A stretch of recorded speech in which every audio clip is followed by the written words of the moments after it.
Hello everyone, welcome to Disha Academy. ഞാൻ റീമ. അപ്പോൾ ഇന്നത്തെ ഈ ഒരു ഷോർട്ട് സെഷനിൽ എനിക്ക് നിങ്ങളുടെ അടുത്ത് പറയാനുള്ളത് ബാങ്കിങ് എക്സാംസിന്റെ ഇംഗ്ലീഷിനെ പറ്റിയാണ്. അപ്പൊ നമുക്ക് നിങ്ങൾ ഇതിന് മുന്നത്തെ വീഡിയോസ് ഒക്കെ ശ്രദ്ധിച്ചിട്ടുണ്ടെങ്കിൽ ഡീറ്റെയിൽഡ് ആയിട്ട് പ്രിലിംസിന്റെയും മെയിൻസിന്റെയും ഇത്രയാണ് ഇതിന്റെ ഇന്ന ഏരിയാസ് നമ്മൾ ഫോക്കസ് ചെയ്യണം എന്നൊക്കെ എല്ലാ സബ്ജക്ട്സും സോഫാർ കവർ ചെയ്തിട്ടുണ്ട്. അതേപോലെ തന്നെ ഇതിന്റെ വെയിറ്റേജ് ഇത്രയാണ് എന്നൊക്കെ പല വീഡിയോസ് ആയിട്ട് പ്രോപ്പർ ആയിട്ട് നമ്മുടെ ചാനൽ ഫോളോ ചെയ്യുന്നവർക്ക് കണ്ടിട്ടുണ്ടാവും. അപ്പൊ അതൊന്നും ഞാൻ കൂടുതലായിട്ട് റിപ്പീറ്റ് ചെയ്യുന്നില്ല.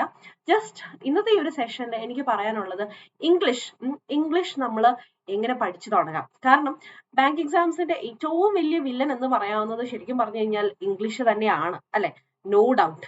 അപ്പൊ ഇതിന്റെ ക്യു എ അത്യാവശ്യം മാത്സ് അറിയാവുന്നവർക്കൊക്കെ അത്യാവശ്യം ക്വാണ്ടിറ്റേറ്റീവ് ആപ്റ്റിറ്റ്യൂഡ് എന്നുള്ള ആ ഒരു സെഷനിലെ ക്വസ്റ്റ്യൻസ് വളരെ ഈസി ആയിട്ട് തന്നെ ചെയ്യാവുന്നതേ ഉള്ളൂ. മാർക്ക് സ്കോർ ചെയ്യാവുന്ന ഏരിയ ആണ്. പിന്നെ ഉള്ളതാണ് റീസണിങ്ങും അത്യാവശ്യം എല്ലാവർക്കും നന്നായിട്ട് സ്കോർ ചെയ്യാൻ പറ്റുന്നതാണ്. അപ്പൊ ആ ഒരു ലെവലിലേക്ക് നമ്മൾക്ക് ഇംഗ്ലീഷും കൊണ്ടെത്തിക്കണം, അല്ലെ? അപ്പോൾ അതിന് വേണ്ട നമുക്ക് എന്തൊക്കെ നമ്മൾ തുടക്കത്തിൽ ഈ 2025 അപ്കമിങ് ആയിട്ടുള്ള SBIയുടെ എക്സാം, അതായത് ക്ലർക്ക് ആയിക്കോട്ടെ, PO ആയിക്കോട്ടെ, IBPSന്റെ എക്സാംസ്, അപ്പൊ ഇതെല്ലാം അപ്കമിങ് എക്സാംസ് ആണ്. 2025 എക്സാംസിന് വേണ്ടി നമുക്ക് എങ്ങനെ പ്രിപ്പയർ ചെയ്ത് തുടങ്ങാം, ഏതൊക്കെ ഏരിയാസ്, എന്തൊക്കെ നോക്കണം. അപ്പൊ മാർക്ക് ഡിസ്ട്രിബ്യൂഷനോടൊന്നും ഞാൻ പോകുന്നില്ല, കാരണം അത് ഓൾറെഡി പ്രീവിയസ് വീഡിയോസിലെല്ലാം കവർ ചെയ്തിട്ടുള്ളതുകൊണ്ട്. അപ്പോ നമുക്കൊന്ന് കണ്ടു നോക്കിയാലോ. And this is Reema. അപ്പൊ നമുക്ക് സ്റ്റാർട്ട് ചെയ്യാം. അപ്പൊ എല്ലാവർക്കും വെൽക്കം. ഇനി ആരെങ്കിലും ചാനൽ സബ്സ്ക്രൈബ് ചെയ്യാതെ കാണുന്നുണ്ടെങ്കിൽ ഒന്ന് ചാനൽ സബ്സ്ക്രൈബ് ചെയ്യാം കേട്ടോ. Okay, so here we begin. നമുക്ക് എങ്ങനെ ബാങ്ക് എക്സാംസിന് വേണ്ടി 2025 നമുക്ക് പ്രിപ്പറേഷൻ സ്റ്റാർട്ട് ചെയ്യാം? ഓക്കെ, അപ്പൊ അത് ഞാനിപ്പോ പറയുന്നത് പ്രിലിംസ് ആൻഡ് മെയിൻസ് ടുഗെദർ ഒരുമിച്ചുള്ള പ്രിപ്പറേഷൻ എങ്ങനെ എന്നാണ് ഞാൻ പറഞ്ഞു തരാൻ പോകുന്നത്. ഓക്കെ, അതായത് ഏറ്റവും ഇമ്പോർട്ടന്റ് ആയിട്ട് നിങ്ങൾ സിലബസ് എന്താന്നുള്ളത് മനസ്സിലാക്കുക. അതാണ് ഫസ്റ്റ് സ്റ്റെപ്പ്. അതിപ്പോ ക്യൂ ആയിക്കോട്ടെ, റീസണിങ് ആയിക്കോട്ടെ, ഞാൻ ഇംഗ്ലീഷിന്റെ പെർസ്പെക്റ്റീവിലാണ് പറയുന്നത്. പക്ഷെ ഇത് ഒരു ബാങ്ക് എക്സാമിന് നിങ്ങൾ അപ്രോച്ച് ചെയ്യുമ്പോൾ നിങ്ങൾ ചെയ്യേണ്ട ഏറ്റവും ഇമ്പോർട്ടന്റ് കാര്യം ആ സിലബസ് എന്താണെന്നൊന്ന് നോക്കുക. എന്തൊക്കെയാണ് ഇതിനകത്ത് ഉള്ളത്, ഇതാണ് ഏറ്റവും ആദ്യം നിങ്ങൾ നോക്കേണ്ടത്. ഒരു ബാങ്ക് എക്സാമിന് വേണ്ടി പ്രിപ്പയർ ചെയ്യുന്ന ഒരു ആസ്പിറന്റ് ആണെങ്കിൽ സിലബസ് ഏതാന്നുള്ളത് കറക്റ്റ് ആയിട്ട് അറിഞ്ഞിരിക്കാം. അതേപോലെ തന്നെ ഓരോ ടോപ്പിക്കിൽ നിന്നും എത്ര ക്വസ്റ്റ്യൻസ് വരുന്നു, ഇതിന്റെ ഒരു വെയിറ്റേജ് എന്താണ്, എത്ര മാർക്കിന് വരുന്നു, ഇങ്ങനത്തെ ഡീറ്റെയിൽഡ് ആയിട്ട് നിങ്ങൾ അനാലിസിസ് നടത്തുക. അതെന്തിനാന്ന് ചോദിച്ചാൽ എന്നാൽ മാത്രമേ നമുക്കൊരു കുറച്ച് എന്തെങ്കിലുമൊക്കെ ഒരു ഐഡിയ കിട്ടുള്ളൂ. ഓക്കെ, ബാങ്കിങ് സെക്ടറിൽ ഇംഗ്ലീഷ് ഇത്ര മാർക്കിന് ഇത്ര ക്വസ്റ്റ്യൻസ്, അല്ലെങ്കിൽ റീസണിങ് ഇത്ര മാർക്കിന് ഇത്ര ക്വസ്റ്റ്യൻസ്, QA ഇന്ന ഏരിയാസ് ഇന്ന ക്വസ്റ്റ്യൻസ്. അപ്പൊ അതെല്ലാം നേരത്തെ എടുത്തിട്ടുണ്ട്. പ്രീവിയസ് ഇയർ എത്ര ക്വസ്റ്റ്യൻസ് ആ ടോപ്പിക്കിൽ നിന്ന് വന്നു, ഇങ്ങനത്തെ കാര്യങ്ങളൊക്കെ വന്നതുകൊണ്ട് അതിലോട്ടൊന്നും ഞാൻ കൂടുതലായിട്ട് പോകുന്നില്ല. ബട്ട് നിങ്ങൾ സിലബസ് വളരെ ഇമ്പോർട്ടന്റ് ആയിട്ട് അറിഞ്ഞിരിക്കുക. So that is a major part. Syllabus understanding of syllabus. You have to understand the syllabus. ശരി, രണ്ടാമത് നിങ്ങൾ ചെയ്യേണ്ട ഒരു കാര്യം, അപ്പൊ സിലബസ് ഇന്ന ഏരിയാസ് പഠിക്കണം എന്ന് നമ്മൾ മനസ്സിലാക്കുന്നു. രണ്ടാമതായിട്ട് പ്രീവിയസ് ഇയർ ക്വസ്റ്റ്യൻസ് ഒന്ന് നോക്കുക. അപ്പൊ ഈ പ്രീവിയസ് ഇയർ ക്വസ്റ്റ്യൻസ് എങ്ങനെയാണ് നമുക്ക് കിട്ടുന്നത്? ശരിക്കും പറഞ്ഞു കഴിഞ്ഞാൽ ബാങ്കിങ് സെക്ടറിന്റെ അല്ലെങ്കിൽ ബാങ്കിങ് എക്സാംസിന്റെ ഒരു വലിയൊരു പ്രശ്നം എന്ന് പറയുന്നത് നമുക്ക് എക്സാക്ട് ക്വസ്റ്റ്യൻ പേപ്പർ നമുക്ക് കിട്ടത്തില്ല. അതെല്ലാവരും മനസ്സിലാക്കി വെക്കുക.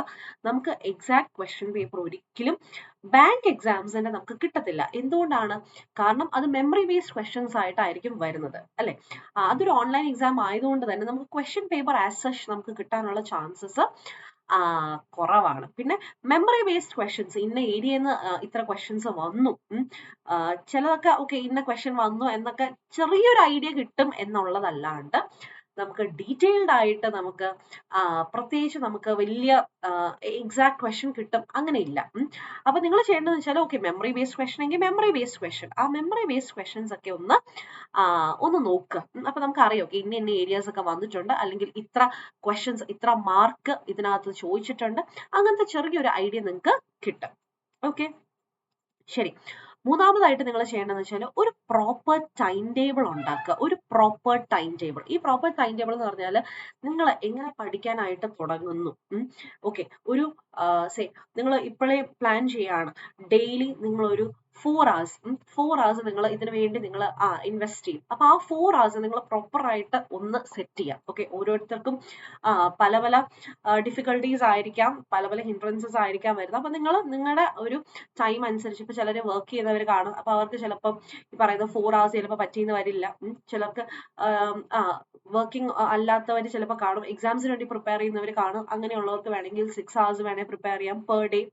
അപ്പൊ നിങ്ങൾ ഒരു പ്രോപ്പർ ടൈം ടേബിൾ നിങ്ങൾ അറേഞ്ച് ചെയ്യാം. ഇപ്പൊ ഏർലി മോർണിംഗ് ആണെങ്കിൽ അങ്ങനെ, അല്ലെങ്കിൽ നൈറ്റ് ആണെങ്കിൽ ഇങ്ങനെ, വർക്ക്ഔട്ടിന്റെ ആണെങ്കിൽ അങ്ങനെ, അങ്ങനെ വർക്ക്ഔട്ട് ക്വസ്റ്റ്യൻസ്. ഓക്കെ, അപ്പോൾ അങ്ങനെയൊക്കെ നിങ്ങൾക്ക് വേണമെങ്കിൽ ഒന്ന് പ്ലാൻ ചെയ്തിട്ട് ഒരു പ്രോപ്പർ ടൈം ടേബിൾ നിങ്ങൾക്ക് സെറ്റ് ചെയ്യാം. ഞാൻ ഇപ്പോഴേ നിങ്ങൾക്ക് എല്ലാവർക്കും ടൈം ടേബിൾ സെറ്റ് ചെയ്ത് തരുന്നില്ല. നമുക്ക് വരുന്ന ഓരോന്നായിട്ട് നമുക്ക് പതുക്കെ നമുക്ക് സെറ്റ് ചെയ്യാം. So try to make a proper time table. Okay, അതേപോലെ നിങ്ങൾ ചെയ്യേണ്ട ഒരു കാര്യമാണ് മെയിൻസും കൂടി പ്രിലിംസിന്റെ കൂടെ പ്രിപ്പയർ ചെയ്യാവുന്ന രീതിയിലുള്ള പ്രിപ്പറേഷൻ തുടങ്ങുക. അല്ലാണ്ട് ഇത്രയൊക്കെ ഇവിടെ പഠിച്ചാൽ മതി, മറ്റേനത് വേണ്ട എന്നുള്ള ലെവലല്ല. കാരണം ടോപ്പിക്സ് മോർ ഓർ ലെസ് പ്രിലിംസിനാണെങ്കിലും മെയിൻസിനാണെങ്കിലും അത്യാവശ്യം സെയിം തന്നെയാണ്, ഉള്ളതെല്ലാം തന്നെ പ്രിലിംസിനും ഉണ്ട്. അതുകൊണ്ട് രണ്ടും കൂടെ ചേർന്ന് തന്നെ പഠിക്കാനായിട്ട് ശ്രമിക്കുക. കാരണം മെയിൻസിന്റെ കുറച്ച് ഏരിയാസ് ഒക്കെ ചിലപ്പം പ്രിലിംസിലെ ടോപ്പിക്സ് ഒക്കെ, അപ്പൊ നമുക്ക് ഇന്ന ടോപ്പിക്സേ പ്രിലിംസിൽ വരൂ, അല്ലെങ്കിൽ ഇന്ന ടോപ്പിക്സേ മെയിൻസിൽ വരൂ, അങ്ങനെ നമുക്ക് മാറ്റി നിർത്താനായിട്ട് പറ്റില്ല. അതുകൊണ്ട് പഠിക്കുമ്പോൾ രണ്ടും കൂടെ ഒരുമിച്ച് പ്രിപ്പയർ ചെയ്ത് പോവുക. പിന്നെ നിങ്ങൾ പ്രാക്ടീസ് ചെയ്യുന്ന സമയത്ത് നിങ്ങളുടെ സ്പീഡും ആക്യുറസിയും അത് വളരെ ഇമ്പോർട്ടന്റ് ആട്ടോ. Speed and accuracy. കാരണം ഈ സ്പീഡും ആക്യുറസിയും നമ്മൾ എങ്ങനെ ഡെവലപ്പ് ചെയ്യും? ഏറ്റവും തുടക്കത്തിൽ തന്നെ നമുക്ക് സ്പീഡ് കാണണം എന്നില്ല. ഇപ്പം ആദ്യമായിട്ട് ഇപ്പൊ എന്റെ വീഡിയോ കാണുന്നവര് പെട്ടെന്ന് നോക്കി കഴിയുമ്പോഴത്തേക്കും അയ്യോ മിസ് കുറെ ക്വസ്റ്റ്യൻസ് ഒക്കെ പറയുന്നുണ്ട്, ഇതെനിക്ക് അറിഞ്ഞുകൂടാ, അല്ലെങ്കിൽ ഇന്ന ഏരിയാസ് ഒന്നും ഞാൻ കണ്ടിട്ടില്ല, പഠിച്ചിട്ടില്ല. കുഴപ്പമില്ല, നമ്മൾ ഒരു ദിവസം കൊണ്ട് നമ്മൾ ഇതെല്ലാം സെറ്റ് ആക്കുന്നതല്ല അല്ലെ. നിങ്ങൾ എന്താ ചെയ്യേണ്ടതെന്ന് വെച്ച് കഴിഞ്ഞാൽ ഞാൻ പറഞ്ഞ പോലെ സിലബസ് മനസ്സിലാക്കി, കുറച്ച് മെമ്മറി ബേസ്ഡ് ക്വസ്റ്റ്യൻസ് നോക്കി, ഇന്ന ഏരിയാസ് ഒക്കെയാണ് വരുന്നത്. അപ്പൊ നമ്മൾ ആദ്യമേ നമ്മുടെ സിലബസ് കവർ ചെയ്യാം. ഓക്കെ, സിലബസ് കവർ ചെയ്തതിന് ശേഷം മാത്രം നിങ്ങൾ മോക്ക് ടെസ്റ്റുകൾ അറ്റൻഡ് ചെയ്യാം, ക്വിസസ് അറ്റൻഡ് ചെയ്യാം. അങ്ങനെ നമുക്ക് 1 by 1 സ്പീഡും ആക്യുറസിയും നമുക്ക് കൂട്ടാനായിട്ട് പറ്റുള്ളൂ. അപ്പൊ അത് നിങ്ങൾ പ്രത്യേകം ശ്രദ്ധിക്കുക. ഒരു സുപ്രഭാതത്തിൽ എണീറ്റിരുന്നിട്ട് അയ്യോ എനിക്ക് ഇത്ര മാർക്കേ ഉള്ളൂ അങ്ങനെയല്ല, ഇതെല്ലാം ഗ്രാജുവലി വരുന്നതാണ്. അതേപോലെ തന്നെ ടൈം മാനേജ്മെന്റ് രണ്ടിടത്തും, എക്സാമിന് മുന്നേയും എക്സാമിന്റെ ടൈമിലും നിങ്ങൾ രണ്ടിടത്തും ഫോക്കസ് ചെയ്യേണ്ട ഒന്നാണ് ടൈം മാനേജ്മെന്റ് എന്ന് പറയുന്നത്.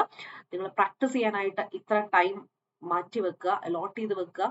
സെയിം വേ നിങ്ങൾക്ക് കൂടുതലായിട്ട് നിങ്ങൾക്ക് ക്വസ്റ്റ്യൻസ് പ്രാക്ടീസ് ചെയ്യുമ്പോഴും നിങ്ങൾ മെയിൻ ആയിട്ട് ഓക്കെ ഇത്ര ടൈമിനകത്ത് ഞാൻ ഇത് കംപ്ലീറ്റ് ചെയ്യും, അതും കൂടെ നിങ്ങൾ പ്രത്യേകിച്ച് നോട്ട് ചെയ്ത് വെക്കുക. ഓക്കെ, അപ്പൊ ഇത്രയും കാര്യങ്ങൾ നിങ്ങൾ ശ്രദ്ധിക്കുക ബാങ്ക് എക്സാംസിന് വേണ്ടി പ്രിപ്പയർ ചെയ്യുമ്പോൾ. ഇത് പ്രത്യേകിച്ച് ഞാൻ ഇംഗ്ലീഷ് പെർസ്പെക്റ്റീവിൽ ഞാനിപ്പോ അതിന്റെ മാർക്കും വെയിറ്റേജ് ഒന്നും പറയുന്നില്ല, ഞാൻ നേരെ സിലബസ് മാത്രമാണ് പോകുന്നത്.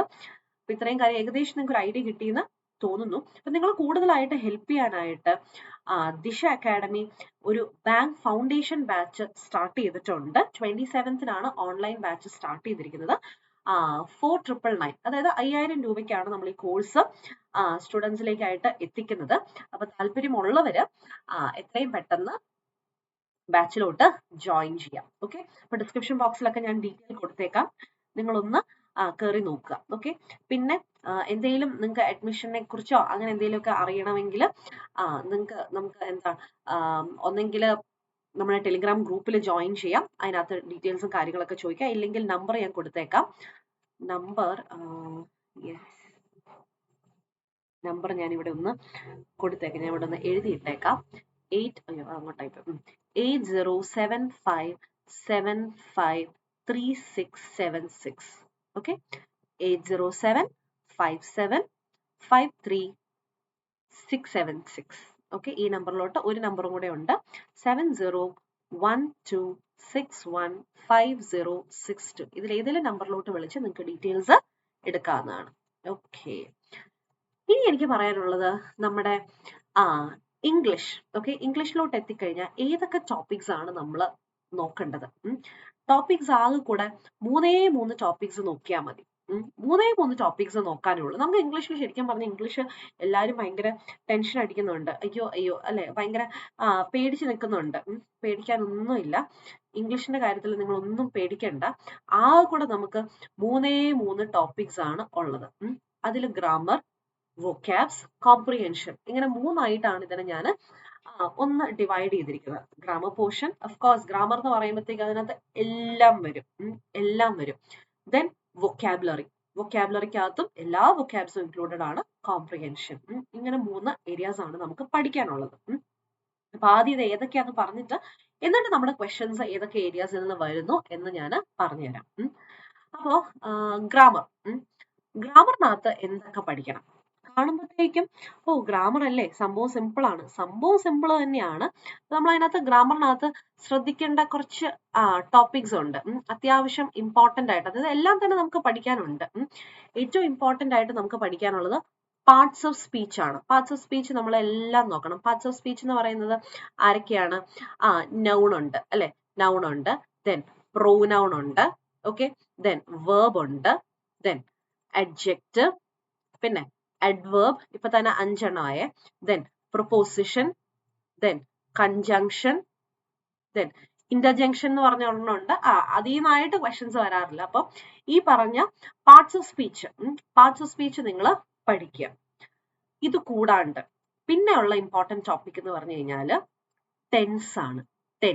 ടെൻസ് വളരെ ഇമ്പോർട്ടന്റ് ആണ്. അതിന്റെ കൂടെ കണ്ടീഷണൽ ക്ലോസ്, എന്താ ഇന്ന് മഴ പെയ്യാണെങ്കിൽ നമുക്ക് അങ്ങനെ ചെയ്യാം ഇങ്ങനെ ചെയ്യാം എന്നൊക്കെ നമ്മൾ കണ്ടീഷൻ പറയില്ലേ, അത്. പിന്നെ ഇതിനകത്തുള്ളത് ആർട്ടിക്കിൾസ് ആണ്. എ ആൻഡ് ദ ആർട്ടിക്കിൾസ് അറിഞ്ഞിരിക്കുക. പിന്നെ നമുക്ക് ഈ പറയുന്ന ആക്റ്റീവ് പാസീവ് വോയിസ് കൺവേർഷൻ ആയിട്ട് ചോദിക്കാറില്ല. പക്ഷേ എറർ സ്പോട്ടിങ്ങിനകത്ത് വോയിസോ സ്പീച്ചോ ചോദിക്കാറുണ്ട്. ഡയറക്റ്റ് ഇൻഡയറക്റ്റ് സ്പീച്ച് അല്ലെങ്കിൽ റിപ്പോർട്ടഡ് സ്പീച്ച് എന്നൊക്കെ പറയും. ഇതൊക്കെ ഡയറക്റ്റ് ആയിട്ട് കൺവേർഷൻ ചോദിച്ചില്ലെങ്കിലും എറർ സ്പോട്ടിംഗ് ക്വസ്റ്റ്യൻസിനകത്ത് ഇതൊക്കെ വരാറുണ്ട്. ഇത്രയുമാണ്.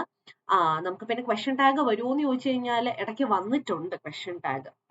അപ്പൊ ഇത്രയാണ് നമ്മൾ ഗ്രാമർ ടോപ്പിക്സിനകത്ത് നമ്മൾ കവർ ചെയ്യേണ്ട ഏരിയാസ്. അപ്പൊ ഒറ്റയടിക്ക് പറയാം, പാർട്സ് ഓഫ് സ്പീച്ച് പഠിക്കുക, ടെൻസ് പഠിക്കുക, പിന്നെ പറഞ്ഞ പോലെ തന്നെ ആർട്ടിക്കിൾസ്, കണ്ടീഷൻ ക്ലോസ്, വോയിസും സ്പീച്ചും ഒത്തിരി ഡെപ്തിൽ ഇല്ലെങ്കിലും അത്യാവശ്യം അറിഞ്ഞിരിക്കുകയും വേണം. അപ്പൊ ഇത്രയൊക്കെയാണ് നമുക്ക് ഗ്രാമർ ഏരിയയിൽ നിന്ന് വരുന്നത്. ഇനി അടുത്തത് നമുക്കുള്ളത് ഞാൻ പറഞ്ഞ പോലെ നെക്സ്റ്റ് ഏരിയ നമുക്കുള്ളത് വൊക്കാബ്സ് ആണ്. വൊക്കാബുലറിക്കകത്ത് നമുക്ക് ഏതൊക്കെ ഏരിയാസ് നോക്കണം എന്ന് ചോദിച്ചു കഴിഞ്ഞാൽ ഓഫ് കോഴ്സ് സിനോണിംസ് അറിഞ്ഞിരിക്കണം, മീനിങ്സ്, ആന്റണിംസ് അറിഞ്ഞിരിക്കണം, അതായത് ഓപ്പോസിറ്റ്സ് അറിഞ്ഞിരിക്കണം. ദെൻ നമുക്ക് സ്പെല്ലിംഗ് ഇമ്പോർട്ടന്റ് ആണ്. സ്പെല്ലിംഗ്, മിസ്പെൽഡ് വേർഡ്സ് എന്നൊക്കെ പറഞ്ഞ് നമുക്ക് എക്സാമിന് ക്വസ്റ്റ്യൻസ് വരാറുണ്ട്. അപ്പോൾ ഈ 3 ഏരിയാസ് മസ്റ്റ് ആയിട്ട് നമുക്ക് നോക്കിയേ പറ്റൂ. സിനോണിംസ്, ആന്റണിംസ്, സ്പെല്ലിംഗ് ആൻഡ് അതോടൊപ്പം തന്നെ idioms and phrases. Okay, idioms and phrases നമുക്ക് വരാറുണ്ട്. ഇത്രയുമാണ് വൊക്കാബ്സിനകത്ത് കവർ ചെയ്യേണ്ടത്. ഇതേപോലെ തന്നെ കോംപ്രിഹെൻഷൻ എന്ന് പറഞ്ഞു കഴിയുമ്പോഴത്തേക്കും വളരെ ഇമ്പോർട്ടന്റ് ആണ്. നമ്മുടെ ബാങ്കിങ് എക്സാംസിൽ ഏറ്റവും നമുക്ക് ഒരുപാട് പ്രിപ്പറേഷൻ ഇല്ലാണ്ട് തന്നെ നമുക്ക് സെറ്റ് ചെയ്യാവുന്ന ഒരു ഏരിയ ആണ് കോംപ്രിഹെൻഷൻ.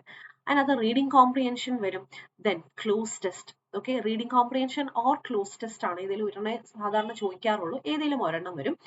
പിന്നെ പാരാജംപിൾസ് വരും കേട്ടോ. അതിന്റെ പല ലെവലുകളാണ് പാരാജംപിൾസ്. ഓക്കെ, പല ലെവലായിട്ട് ചോദിക്കാം. അതിലോട്ടൊക്കെ ഞാൻ വരാം. അപ്പോൾ ഇതൊക്കെ നിങ്ങൾ മസ്റ്റ് ആയിട്ട് നോക്കേണ്ട കുറച്ച് ഏരിയാസ് ആണ്. അപ്പം മൊത്തത്തിൽ നോക്കുമ്പോൾ ഈ 3 ഏരിയാസേ ഉള്ളൂ നമുക്ക് പഠിക്കാനായിട്ട്.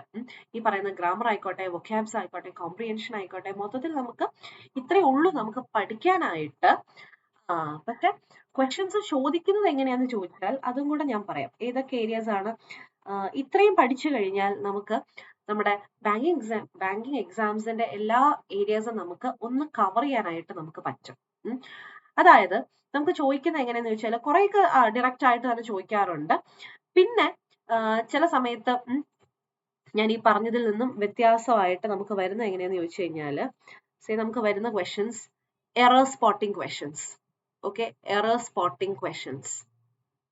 ഈ എറർ സ്പോട്ടിംഗ് ക്വസ്റ്റ്യൻസിനാണ് നമുക്ക് ഗ്രാമർ ഒക്കെ വരുന്നത്. അതായത് ഒരു സെന്റൻസ് വരും, അത് ഇപ്പൊ പലർക്കും അറിയാം, പക്ഷെ പുതുതായിട്ട് കാണുന്നവരുണ്ടെങ്കിൽ ഞാൻ ജസ്റ്റ് ഒന്ന് മെൻഷൻ ചെയ്യുന്നേ ഉള്ളൂ. എറർ സ്പോട്ടിംഗ് ക്വസ്റ്റ്യൻസിനകത്ത് ഒരു സെന്റൻസ് വരും, കുറെ പാർട്സ് ആയിട്ട് ഡിവൈഡ് ചെയ്യും. നമുക്ക് അതിൽ ഏത് പാർട്ടിലാണ് എറർ എന്ന് കണ്ടുപിടിക്കാം. ചിലപ്പോൾ ഒരു പാർട്ടിലായിരിക്കാം, ചിലപ്പോൾ 2 പാർട്സിലായിരിക്കാം, ചിലപ്പോൾ അതിൽ കൂടുതൽ കാണാം എറർ സ്പോട്ടിംഗ് ക്വസ്റ്റ്യൻസ്. പിന്നെ നമുക്ക് ചോദിക്കുന്നത് സെന്റൻസ് ഇംപ്രൂവ്മെന്റ് ആണ്. സെന്റൻസ് ഇംപ്രൂവ്മെന്റ് അല്ലെങ്കിൽ ഫ്രേസ് റീപ്ലേസ്മെന്റ് എന്ന് പറയും. അതായത് ഒരു പാർട്ട് അണ്ടർലൈൻ ചെയ്തോ അല്ലെങ്കിൽ ബോൾഡ് ആയിട്ടോ ഇറ്റാലിക്സിലോ തരും. എന്നിട്ട് അതിനകത്ത് എന്തെങ്കിലും എറർ സോറി അത് കറക്റ്റ് ആണോ എങ്കിൽ നോ ഇംപ്രൂവ്മെന്റ് നമുക്ക് കൊടുക്കാം. അല്ലെങ്കിൽ നമുക്ക് സ്യൂട്ടബിൾ ആയിട്ടുള്ള ഒരു ഓപ്ഷൻ വെച്ച് നമുക്ക് റീപ്ലേസ് ചെയ്യാം. അതാണ് ഫ്രേസ് റീപ്ലേസ്മെന്റ് അല്ലെങ്കിൽ സെന്റൻസ് ഇംപ്രൂവ്മെന്റ് എന്ന് വരുന്നത്. പിന്നെ നമുക്ക് ഈ കൺജങ്ഷൻസിലൂടെ നമുക്ക് വരുന്നത് കണക്ടേഴ്സ് ആൻഡ് സ്റ്റാർട്ടേഴ്സ് എന്ന് പറയുന്ന ഒരു ഏരിയ ആണ്. അതിൽ നിന്ന് ക്വസ്റ്റ്യൻസ് വരാറുണ്ട്. കണക്ടേഴ്സ് അല്ലെങ്കിൽ സ്റ്റാർട്ടേഴ്സ്. നമ്മൾ പഠിച്ച കൺജങ്ഷൻസ് ഉണ്ടല്ലോ, ഞാൻ പറഞ്ഞല്ലോ പാസീവ് സ്പീച്ചിൽ കൺജങ്ഷൻസ് പഠിക്കണം എന്ന്. അപ്പൊ ഒരു കൺജങ്ഷൻ തന്നിട്ട് കുറെ സെന്റൻസസ് തരും. ഇതിനെ എങ്ങനെ കണക്ട് ചെയ്യാം, അല്ലെങ്കിൽ ഒന്നെങ്കിൽ ഒരു കണക്ടർ ആയിട്ടോ അല്ലെങ്കിൽ ഒരു സ്റ്റാർട്ടർ ആയിട്ടോ നമുക്ക് എങ്ങനെ യൂസ് ചെയ്യാം, അത് വരാം. പിന്നെ നമുക്ക് വേർഡ് സ്വാപ്പ് എന്ന് പറഞ്ഞാൽ അത് വൊക്കാബ് ബേസ്ഡ് ആവാം, ഗ്രാമർ ബേസ്ഡ് ആവാം, അതിനകത്ത് ചിലപ്പം സ്പെല്ലിംഗ് ബേസ്ഡ്, എങ്ങനെ വേണേലും വരാം. അതായത് ഒരു സെന്റൻസിനകത്ത് 4-5 വേർഡ്സ് ബോൾഡ് ആയിട്ട് തരും. അപ്പൊ നമുക്ക് അതിനെ എങ്ങനെ സ്വാപ്പ് ചെയ്ത് കഴിഞ്ഞാൽ കറക്റ്റ് മീനിങ് ആയിട്ടുള്ള ഒരു സെന്റൻസ് കിട്ടും. അപ്പൊ അങ്ങനെ വേർഡ് സ്വാപ്പ് വരാം. പിന്നെ match the column. Okay, column A ഉണ്ട്, കോളം ബി ഉണ്ട്. അപ്പൊ നമ്മൾ അതിനൊന്ന് മാച്ച് ചെയ്യുന്ന സമയത്ത് ഗ്രാമാറ്റിക്കലിയും കറക്റ്റ് ആയിരിക്കണം, അതേപോലെ തന്നെ കോണ്ടെക്ച്വലി അതിന് കുറച്ച് ലോജിക് ഒക്കെ വേണം. ആ രീതിയിൽ നമ്മൾ മാച്ച് ദ കോളം ചെയ്യാം. പിന്നെ ബാങ്ക് എക്സാംസിൽ വരുന്ന വേറെ ഒന്നാണ് ഫില്ലേഴ്സ് എന്ന് പറയും. ഫില്ലേഴ്സ് അതായത് ബ്ലാങ്ക്സ് കാണും. നമ്മുടെ പണ്ടത്തെ ഫിൽ ഇൻ ദ ബ്ലാങ്ക്സ് ഉണ്ട്, നമ്മൾ സ്കൂളിലൊക്കെ ഫിൽ ഇൻ ദ ബ്ലാങ്ക്സ് ചെയ്യില്ലേ, അതുപോലെ തന്നെ. അപ്പൊ അത് സിംഗിൾ ഫില്ലേഴ്സ് കാണാം, ഡബിൾ ഫില്ലേഴ്സ് കാണാം, ട്രിപ്പിൾ ഫില്ലേഴ്സ് കാണാം. അതിന്റെ ഭയാനകമായ ഭീകരമായിട്ടുള്ള വേർഷൻസ് ഒക്കെ വരാറുണ്ട്. അപ്പോ ഫില്ലേഴ്സ് അറിഞ്ഞിരിക്കുക. ഇങ്ങനെയൊക്കെ ഡയറക്റ്റ് ആയിട്ട് ക്വസ്റ്റ്യൻസ് വരും കേട്ടോ. പിന്നെ പാരാജമ്പിൾ അല്ലെങ്കിൽ സെന്റൻസ് റീഅറേഞ്ച്മെന്റ്. അതിപ്പോ വേർഡ് റീഅറേഞ്ച്മെന്റ് ആയിട്ടും വരാം, സെന്റൻസ് റീഅറേഞ്ച്മെന്റ് ആയിട്ടും വരാം. അപ്പോ അതും പല രീതിയിലുള്ള ക്വസ്റ്റ്യൻസ് ഒക്കെ വരാം. അപ്പൊ അതിലോട്ടൊന്നും ഞാനിപ്പോ പോകുന്നില്ല. അപ്പൊ കോംപ്രിഹെൻഷൻ എന്താണെങ്കിലും നിങ്ങൾക്ക് എല്ലാം തന്നെ എക്സ്പെക്ട് ചെയ്യാം. ഈ പറഞ്ഞിരിക്കുന്ന RC റീഡിംഗ് കോംപ്രിഹെൻഷൻ അല്ലെങ്കിൽ ക്ലോസ് ടെസ്റ്റ് വരാം. പിന്നെ നമുക്ക് പാരാജമ്പേഴ്സ് എന്താണേലും എക്സ്പെക്ട് ചെയ്യാം. അപ്പൊ ഇപ്പൊ നിങ്ങൾക്ക് ഇംഗ്ലീഷിനെ കുറിച്ചൊരു ഏകദേശം ഒരു ഐഡിയ കിട്ടി കാണും എന്ന് ഞാൻ വിശ്വസിക്കുന്നു. ഓക്കെ, അത്യാവശ്യം കുറച്ച് സംഭവം ഓക്കെ ഇന്നതാണ് എന്ന് മനസ്സിലായിട്ടുണ്ടാകും എന്ന് വിചാരിക്കുന്നു. അപ്പോ യെസ്, അപ്പൊ ഇതിന്റെ മാർക്കും കാര്യങ്ങളിലോട്ടൊന്നും ഞാൻ പോകുന്നില്ല. കാരണം ഇതിന്റെ പ്രീവിയസ് വീഡിയോസ് കണ്ടു കഴിഞ്ഞാൽ നമുക്ക് ക്ലർക്കിന്റെ അല്ലെങ്കിൽ POയ്ക്ക് പ്രിലിംസിന് എത്രയാണ്, മെയിൻസിന് എത്രയാണ് എന്നൊക്കെയുള്ള ഇൻഡിവിജ്വൽ ആയിട്ടുള്ള ഡിസ്ട്രിബ്യൂഷൻ നേരത്തെ നമ്മൾ വീഡിയോസ് ഇട്ടിട്ടുണ്ട്. അപ്പൊ പിന്നെ ഞാൻ അതിലോട്ട് പോകുന്നില്ല. അപ്പോ ഇപ്പൊ ഏകദേശം ഒരു കോൺഫിഡൻസ് കിട്ടിക്കാണും എന്ന് ഞാൻ വിശ്വസിക്കുന്നു. അപ്പോൾ എന്തെങ്കിലും ഡൗട്ടോ കാര്യങ്ങളോ ഉണ്ടെങ്കിൽ നിങ്ങൾ താഴെ കോമെന്റ് ചെയ്യാം. ഞാൻ അതിന് നമുക്ക് അറിയാവുന്ന പോലെ ഞാനത് ഷെയർ ചെയ്ത് തരാം. അപ്പൊ ടോപ്പിക് വൈസ് ഇത്രയും കാര്യങ്ങളേ ഉള്ളൂ. ഇപ്പം ബേസിക്കലി ഈ 3 ടോപ്പിക്സ് ഓർത്താൽ മതി. വൊക്കാബ്സ് അത്യാവശ്യം അറിഞ്ഞിരിക്കണം, ഗ്രാമർ അറിഞ്ഞിരിക്കണം, and at the same time comprehension. അപ്പൊ ഇതിലേക്കുള്ള പ്രിപ്പറേഷൻ എങ്ങനെയാണ് എന്ന് ചോദിച്ചു കഴിഞ്ഞാൽ ഏറ്റവും ഇമ്പോർട്ടന്റ് ആയിട്ട് നമ്മൾ ടോപ്പിക്സ് തുടങ്ങുന്ന വരെ നിങ്ങൾ ചെയ്യേണ്ടത് ന്യൂസ് പേപ്പർ വായിക്കാം. അത് ചുമ്മാ വായിച്ചാൽ പോരാ, വളരെ ഡീറ്റെയിൽഡ് ആയിട്ട് തന്നെ ന്യൂസ് പേപ്പർ വായിക്കാം. ഞാൻ അതിന്റെ 2-3 സെഷൻസും പറഞ്ഞു തരാം. നമുക്ക് അങ്ങനത്തെ സെഷൻസും നമുക്കൊന്ന് എടുക്കാം. അപ്പൊ നിങ്ങൾക്ക് ഒരു ഐഡിയ കിട്ടും, ഓക്കെ ഇങ്ങനെയാണ് എന്നുള്ള. അപ്പൊ ന്യൂസ് പേപ്പർ എങ്ങനെ വായിക്കാം എന്നുള്ളതിന്റെ സെഷൻസും ഞാൻ പറഞ്ഞു തരാം. ഓക്കെ, അപ്പോ നിങ്ങൾക്കിപ്പം കുറച്ചൊക്കെ ഒരു ഐഡിയ കിട്ടി കാണും എന്ന് വിശ്വസിക്കുന്നു. അപ്പൊ വേറെ ഒന്നുമില്ല. അപ്പോ എല്ലാവർക്കും നല്ലൊരു ഡേ ആയിരിക്കട്ടെ. Thank you so much and keep learning, happy learning. So thank you all, thank you so much. Channel subscribe ചെയ്യാൻ മറക്കണ്ട. Okay, thank you so much. Bye bye, take care.